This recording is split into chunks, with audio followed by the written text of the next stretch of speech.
The pursuit of continuous excellence. The constant pursuit of excellence is a noble goal, but it can become a source of insomnia for leaders striving to maintain high standards at all times. The desire to continuously improve and never settle for what has already been achieved can be exhausting and keep the leader awake at night. In the solitude of the night, the leader reflects on whether they are doing enough to achieve and maintain excellence. They wonder if the actions they are taking today will ensure high performance in the future, or if there are areas where perfection has been neglected.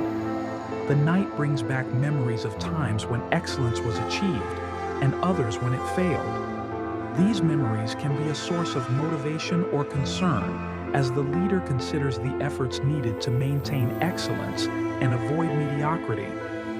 Although the pursuit of excellence may seem like a solitary burden, it is a challenge shared by all leaders who refuse to settle. In their sleepless nights, each leader becomes John Doe, facing the challenge of maintaining excellence in a world where complacency can be the greatest enemy. Imagine a staircase ascending toward excellence, where each step represents an additional effort, continuous improvement, and a rejection of complacency. As you climb the staircase, remember that each small step upward is a significant advance toward greatness. This image helps you stay focused on constant progress without being overwhelmed by the magnitude of the final goal.